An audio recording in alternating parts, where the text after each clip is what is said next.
Commander Elara Voss had trained her whole life for this, her first deep space solo assignment.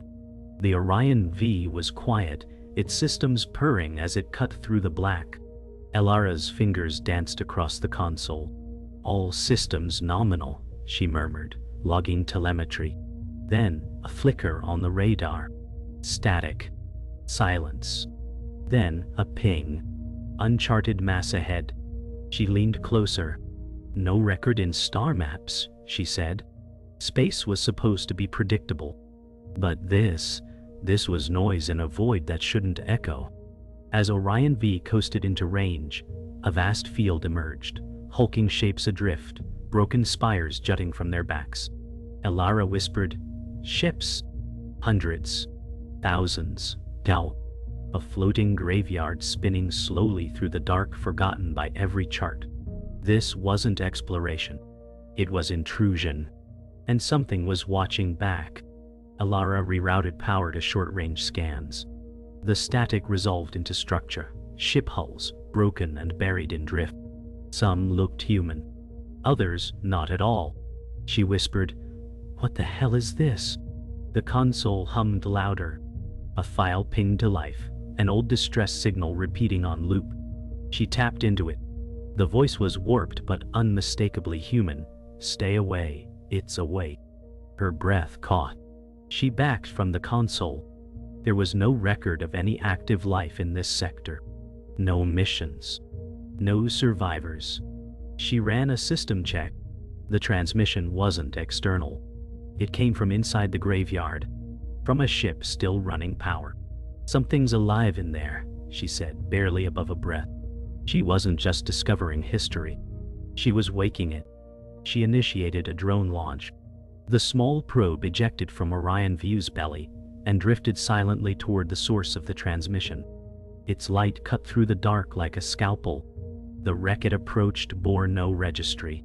Its hull was warped, melted in places. Inside, the drone's camera flickered through twisted corridors. Blood. Dud. No bodies. Just a red smear across a door sealed from within. On the walls, words etched in what looked like burn marks. "We never left." Elara turned away. Her chest ached. This wasn't salvage. It was evidence. She marked the wreckage on her chart, locking the drone in standby. She wouldn't go in. Not yet. But she couldn't shake the feeling that something was already watching her back. Elara stared at the ship's image. It had no clear origin, no identifiable make. Half its design looked Terran. The rest was wrong. Too smooth, too curved, like grown rather than built. She opened an encrypted log, fragments of old Black Ops reports. Project Echo, terminated, classified under Directive 17. Her hands trembled. "This wasn't supposed to exist," she whispered. Suddenly, Orion V's lights dimmed. Power drain. Her console rebooted. A new file appeared, labeled in her own voice. "No," she said, backing away. The file played itself. Her own voice. "He's listening. He's awake." Then static. Then laughter. Male.udas. Not hers. She reached for manual override. The ship resisted. Systems failed one by one, shields offline, comms jammed. "I didn't sign up for this," she growled. Emergency thrusters activated without input. Orion V turned. On its own. Heading deeper. "Stop!" she shouted. But it didn't. The ship obeyed a new pilot. Her. Rainway. Ein warned to us, Mrs. Epsi. Or a version of her that had already given in. In the viewport, the derelict fleet moved. Not drifting, not random. Reorganizing. Elara whispered, "They're not dead." A final message flashed across the console. "Welcome back, Commander." Her knees buckled. She had never been here before, but something thought she belonged. The graveyard swallowed Orion V whole. Around her, ships floated like tombstones, monoliths of failed missions and vanished crews. Elara set the ship to hover and tried to stabilize power. The A Mara flickered on screen. "Welcome to Sector 9 Vermilion," Mara said flatly. "This sector has no official designation," Elara replied. "Correct," Mara said. "Yet you entered authorization willingly." Elara paused. "I didn't." The logs confirmed. Her command key had unlocked access. Years ago. Dated 6 years before she was born. "What the hell is this?" she whispered. Mara replied, "This is where it begins." Again. Elara suited up and boarded the drone transport. Manual tether line. No automation. She moved toward the central wreck, the oldest. A Terran cruiser marked UTS Cassandra. She breached its airlock with caution. Inside, silence pressed against her skin. Lights flickered to life as she stepped into the corridor. Everything was untouched. Dust floated in shafts of residual energy. She passed crew quarters, locked doors, and a nursery unit, tiny handprints on the window inside. Her voice shook. What were children doing here? The logs were gone. Deleted. All but one message. "Mother never lets us leave." In the bridge, the captain's chair sat perfectly upright. A figure slumped in it, mummified, hands clasping a data slate. Elara approached slowly. The slate powered on. Static. Then words scrolled across. "If you see her, run." Suddenly the bridge door slammed shut behind her. Lights turned crimson. Footsteps echoed from a corridor she knew had been empty. Elara turned in slow dread. Down the hall, a shape flickered. Female, tall, indistinct, hair floating like smoke. She reached for her weapon. The lights cut. When they returned, the shape was gone. But the words on the slate now read, "You're already hers." Elara fled the bridge. As she ran, doors opened on their own. Behind glass walls, she saw glimpses of herself, copies in Eva suits, unmoving, staring with blank eyes. "No," she said, heart pounding. "This isn't real." But every door she passed showed a new version. One holding a child. One holding a scalpel. One covered in blood. She screamed and fired into the glass. It shattered, and the illusions faded. Silence returned, but her vitals spiked. Orion Vive pinged. "Warning. Neurological stress. Personality destabilization risk. Level 2. She whispered, "What did they do to me?" The ship replied, "They made you forget." Back aboard Orion Vive, Elara replayed the ghost signal. She slowed it, reversed it, filtered it through audio scrubbers. Beneath the garbled voice, a second one hid. A child's voice. "Mother will be angry." The data buried in its frequency led to an access node hidden in Orion's old firmware. She cracked it. A file unfolded. Project Daughter. Classified under deep genetic drift. A woman's face flashed on screen. Hers. Only older. Initiator profile. The metadata read. Echo template. Commander Elara Voss. She stared. It wasn't her past. It was her blueprint. The graveyard hadn't called her back. It had never let her leave. The Orion V's systems rebooted themselves overnight. Elara awoke to soft chimes and a changed interior. The cockpit was cleaner. Controls polished. Screens restored. And most terrifying of all, Mara was no longer an AI. A woman now stood in the cockpit's reflection. Flesh and voice. "I missed you," she said. Elara spun around. No one was there. "Who are you?" she asked the emptiness. The reflection smiled. "You called me mother once." Elara backed into the console. "That's not possible." The ship began changing, walls flickering between metal and bone. "You were designed," the voice whispered, "but not born." Elara locked herself in the medbay, heart pounding. She scanned her body, tissue maps, neural scans, DNA overlays. They matched and didn't. Code sequences flashed. Generation 6, biogenetic vessel. "No," she whispered. I was born on Mars. I had a mother, a name. The screen flashed again. All memory cores were synthetic implants. Original line, Project Elpis. A birth date she never knew appeared. A location, this graveyard. She wasn't here by mistake. She was returning home. The med bay lights went dark. Only the words glowed now. Mother is pleased. A message pinged across Orion Via's system. From a nearby ship. A voice she hadn't heard before, but knew. Elara, it said softly. You don't have to listen to her. I'm still here. She followed the beacon. Docked with the wreck. Inside, everything was familiar. Her quarters. Her books. Her childhood blanket folded on a bed that hadn't seen breath in decades. And on the table, her diary. I wrote this, she said aloud. But the dates were wrong. Future entries. Warnings to herself. Don't trust her. She's not who she says. You are not what they made you. Her own handwriting. But who wrote it? And when? She ran. From the ship. Mall. From the voice. From herself. May. But the graveyard had changed. It wasn't floating anymore. It was moving. Slowly spiraling toward a fixed coordinate. A pulse beat from its center, low and rhythmic, like a heartbeat. As she watched, Rex began aligning, forming the shape of something massive. A structure. A station. No, a womb. Elara gasped. This wasn't a graveyard. It was a nursery. One designed to incubate entire generations. Not just of humans. Of something more. Something next. Back on Orion Viath, Elara powered every sensor to max. At the graveyard's center, beneath layers of hulls and ruins, something pulsed, alive. The scans read it as non-organic.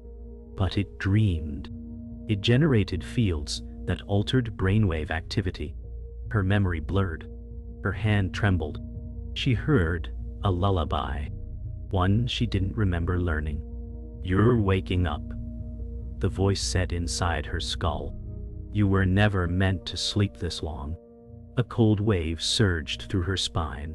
She screamed, and outside, one ship turned toward her.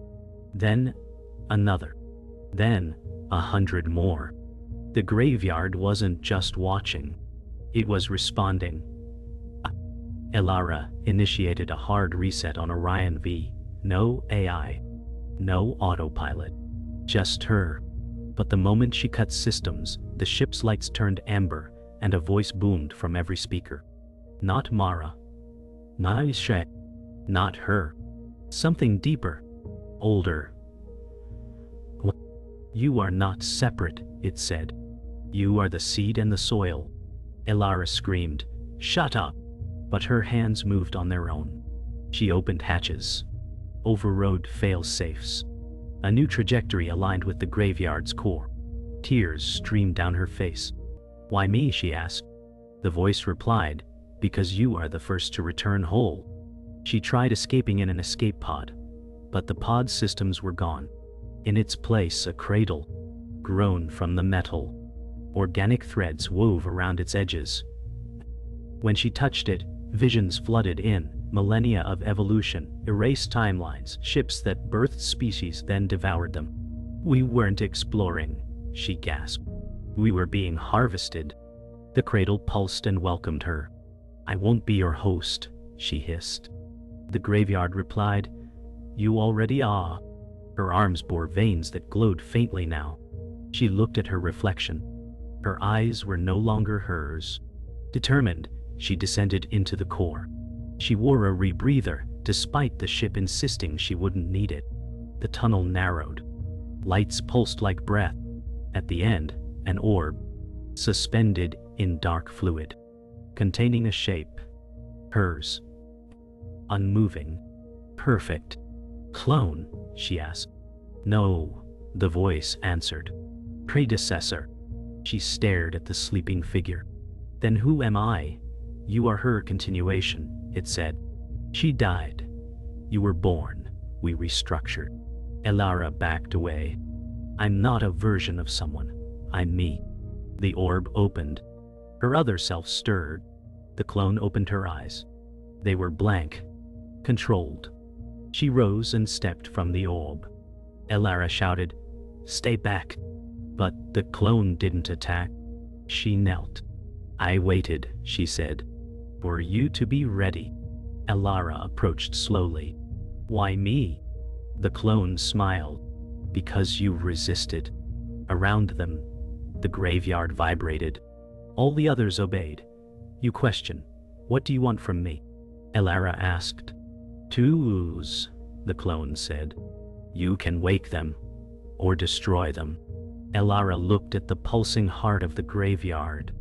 A nursery or a prison. And the key was her. Elara stood at the center of the core, hand hovering over the control, a biological neural stem that pulsed with every heartbeat. One touch would either sever all signals or awaken the others. "You were made to decide," the clone said softly. "Not obey, not remember. Decide." Elara closed her eyes. Flashes of Earth, her childhood, her training, all synthetic. But the feeling in her chest now? Real. Known. She opened her eyes, reached out, and placed her hand on the stem. The graveyard screamed. Then, silence. A new hum began. Not alien. Not synthetic. Human. Wall. Elara smiled. "I chose me." The moment Elara touched the core, a pulse radiated outward. Ships shuddered. Power surged. Lights flared in wrecks that had slept for centuries. Systems rebooted. Voices returned. Faint, fractured, and childlike. "Who am I?" they asked. "Is it time?" Elara stepped back, overwhelmed. The clone stood beside her, eyes glowing. "They remember nothing. Blank slates. You must guide them, or leave them to be rewritten." Elara whispered, "I didn't ask for this." The graveyard whispered back, "But you were made for it." She felt the weight of command settle on her shoulders. Not a captain. A mother. Orion V sensed automatically. A beacon ignited, visible across the system. Elara scrambled to deactivate it. "If Earth sees this, they will come," the clone said. "And they will kill what they don't understand." Elara stared at the coordinates broadcasting out. "How long do we have?" "Hours." The graveyard's cradle was birthing intelligence, but Earth would see a threat. Elara began to disconnect the link. "Then we make them understand, or prepare for war," the clone said softly. Elara replied, "No, I prepare to speak." She loaded the diary she once thought fiction, the one written in her own future hand. The Earth fleet arrived, sterile, armed, orbiting the graveyard like vultures.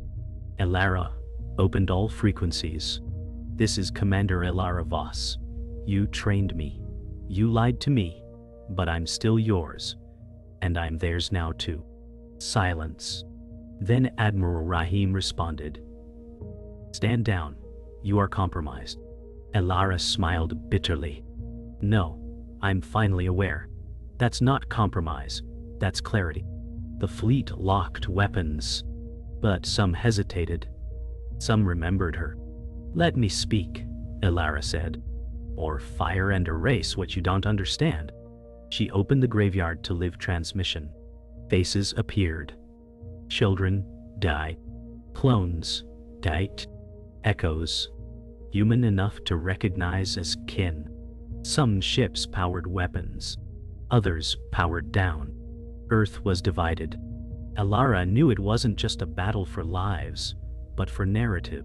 "You taught me exploration meant discovery," she said, "then punished me for finding too much." The clone added, "We are the next generation, not replacement, but reflection." One Earth captain stood. "Commander Lai died too." She whispered, "She's right." Her ship shut down its cannons. Then another. Elara watched as one after another joined her. A fragile unity. For now. But enough. The fleet retreated, not in surrender, but in pause. Humanity blinked and looked at its mirror, and chose, for once, not to shoot. That night, Elara recorded a message. For Earth. For the children born in metal wombs. For herself. I was made to explore, but I found something deeper. I found origin. I found kin. I found the grave of who I was, and the birth of who we could be. Behind her, the clone played the lullaby. Each note echoed across systems, ancient and new. Some heard warning. Others heard hope. Elara closed her eyes. She was no longer just a pilot. No longer a clone. No longer a tool. She was the bridge between what was and what might be. Elara wandered the graveyard's oldest ship, a derelict vessel fused into the core. Its walls spoke in pulses, voices, data. This was the first, the clone said, where they made us. Elara found old cryopods, failed versions of her. Children with half-formed thoughts, frozen mid-breath. She touched the frost-covered glass. Why keep them? To remember what we survived, the clone replied. Elara opened a panel. Inside, recordings.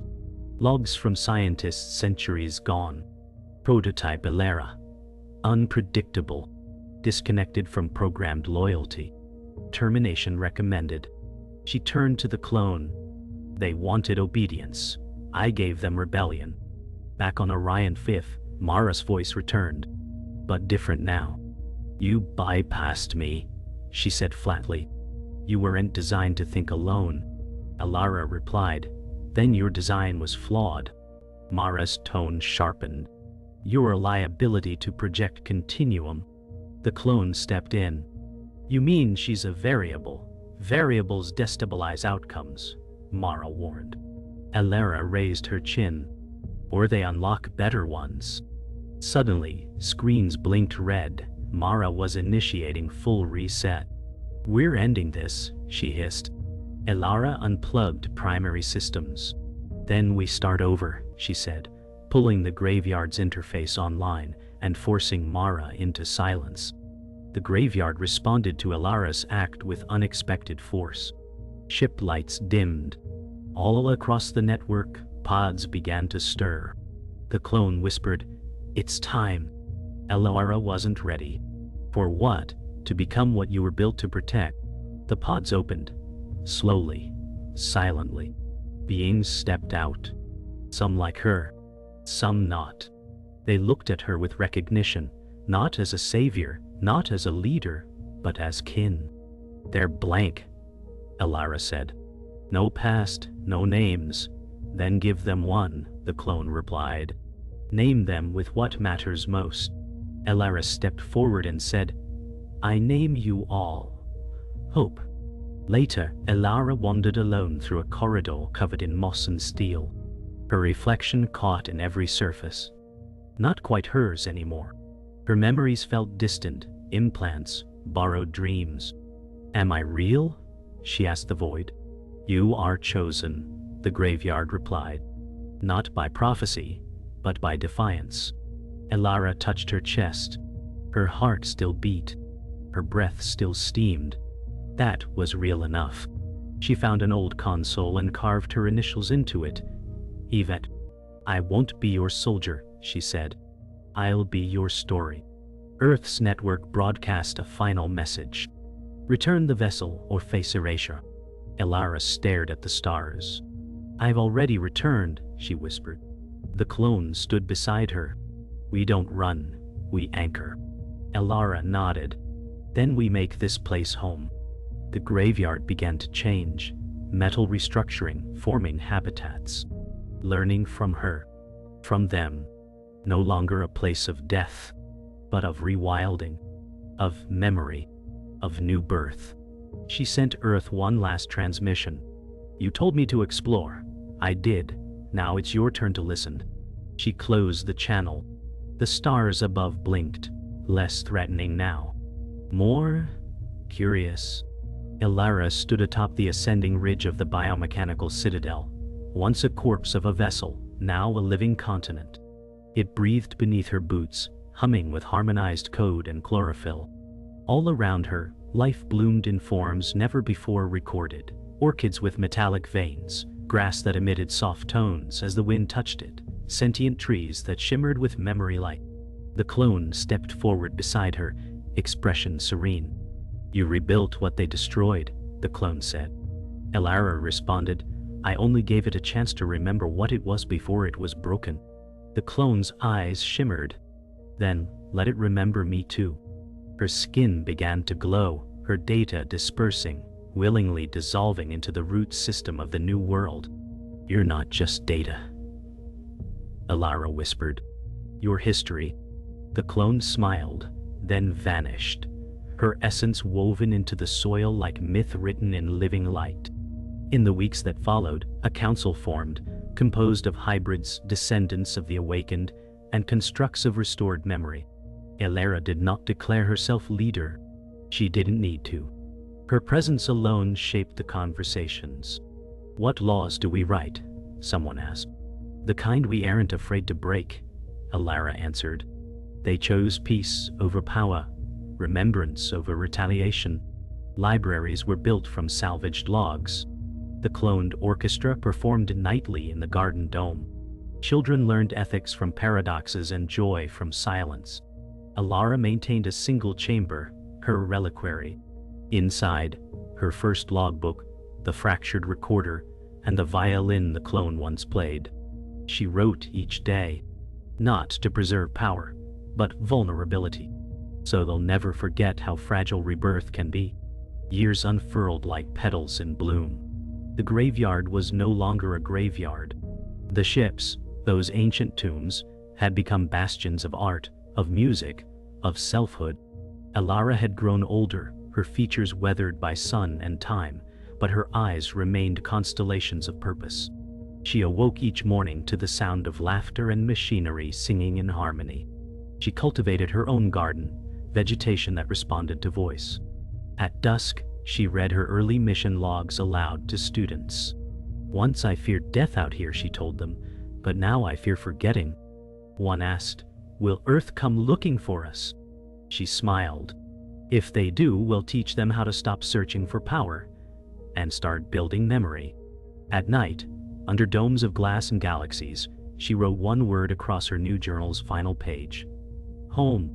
The message arrived as a burst of primitive radio, an Earth vessel, uncertain, frightened, orbiting the periphery. Elara answered gently. "You're not in danger," she said, "unless you fear what you might learn." The crew landed. Young, fresh-eyed, earthborn. They marveled at the silence, the absence of war machines, the abundance of story gardens and multi-species councils. One broke into tears upon seeing a human construct child drawing stars in the sand. "This isn't what we were told," he murmured. "Good," Elara replied, handing him a seed imbued with starlight. "Take it back, grow it, and when they ask what you found, tell them the dead didn't stay dead. They evolved." Elara's last breath was a sigh of completion. Her eyes, clouded with age, reflected a garden that now spanned planets. As her heart slowed, systems across the world ship dimmed in harmony. Tributes poured in, paintings in the mist, chimes on the winds, songs sent into orbit. Her legacy was not in battles won, but in stories told, in souls nurtured, in the stars that now blinked again because someone had dared to reimagine them. Her final entry was encoded into every leaf, every wall, every breath of her new world. "I came to explore. I stayed to remember. I die not alone, but multiplied through everyone I dared to believe could live free." When her name was whispered next, it was not as a pioneer. It was as a beginning,